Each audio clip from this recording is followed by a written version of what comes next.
Sebuah fenomena ganjil terus berulang di tengah masyarakat kita.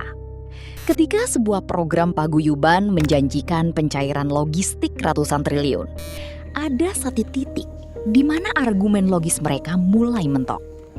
Bahwa muncul bisikan dalam keyakinan, ada sosok yang akan segera muncul.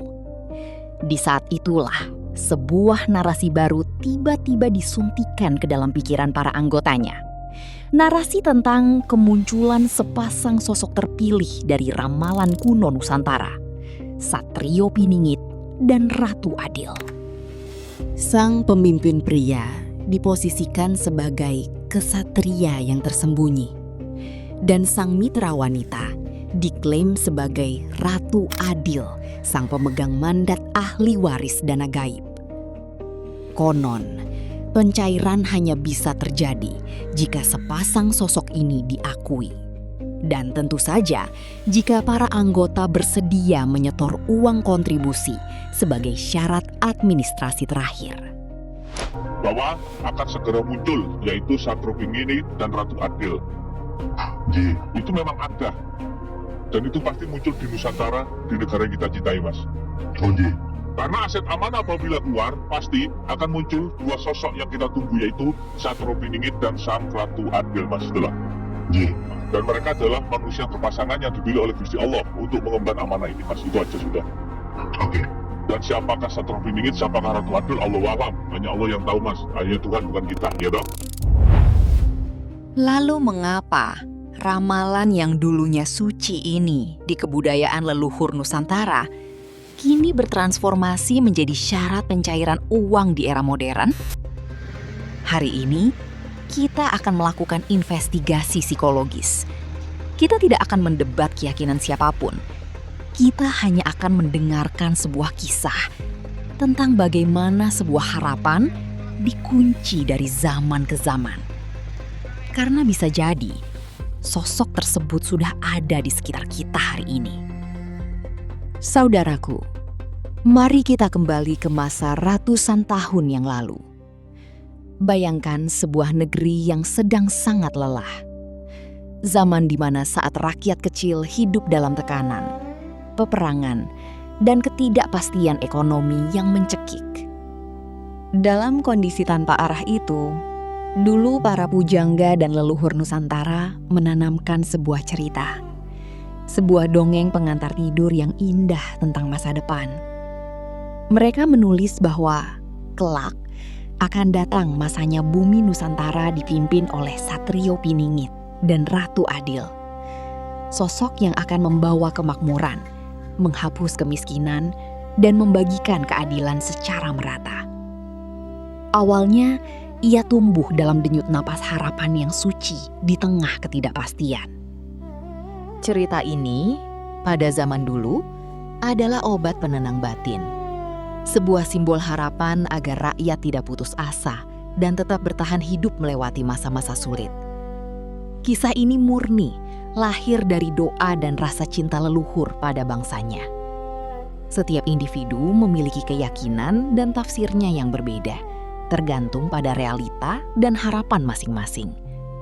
Ada yang meyakini akan ada sosok nyata. Sebagian lainnya meyakini sebagai harapan masa depan yang lebih terang. Namun, mari kita lompat ke abad modern saat ini, ketika teknologi media digital berkembang. Dongeng yang awalnya suci dan filosofis itu perlahan bergeser maknanya di tangan oknum-oknum pengelola program dana amanah. Ketika mereka kesulitan membuktikan secara nyata di mana letak bank penampung dana triliunan tersebut, dongeng kuno ini dipanggil kembali ke atas panggung. Mengapa? Karena di dalam psikologi massa, manusia yang sedang kesulitan ekonomi akan selalu mencari juru selamat. Istilah keren perbankan disuntikan para oknum ke dalam setiap narasinya. Maka dimulailah skenario cerita baru. Sang oknum mulai menceritakan kepada anggotanya bahwa dirinya adalah sang Satrio Piningit yang dimaksud dalam ramalan. Dan harta karun atau dana amanah yang selama ini dikejar adalah logistik milik Ratu Adil untuk memakmurkan rakyat. Oknum ini masuk dalam arus kepercayaan suci tadi demi tujuan pribadi. Memanfaatkan kepercayaan akan ramalan suci ini dan kekosongan finansial masyarakat kecil sebagai ladang keuntungan bagi para oknum yang tidak bertanggung jawab. Cerita lama ini dimanfaatkan sebagai alat validasi. Anggota dibuat percaya bahwa program ini bukan sekedar urusan uang, melainkan tugas suci dari alam semesta. Dan sebagai gantinya, untuk menjadi bagian dari barisan juru selamat ini, para anggota diminta membayar biaya kontribusi atau mahar. Disinilah dongeng leluhur resmi berubah menjadi sebuah transaksi finansial. Ketika masyarakat yang memegang kepercayaan akan harapan yang sama, maka dapat dengan mudah masuk dalam arus narasi tersebut. Apalagi mencatut tokoh penting negara dan istilah perbankan. Tanpa sadar, masyarakat yang tidak punya dasar kepercayaan yang sama bisa ikut terseret dalam kerugian yang lebih besar. Karena datang berdasarkan desakan hidup dan janji instan kesejahteraan duniawi sesaat.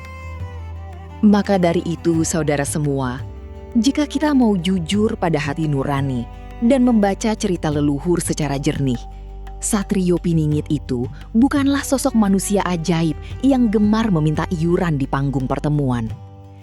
Satrio Piningit artinya kesatria yang tersembunyi. Dan tahu di mana dia bersembunyi selama ini, saudara? Dia bersembunyi di dalam diri Anda sendiri, di dalam pikiran luhur, tersimpan dalam detak jantung harapan suci.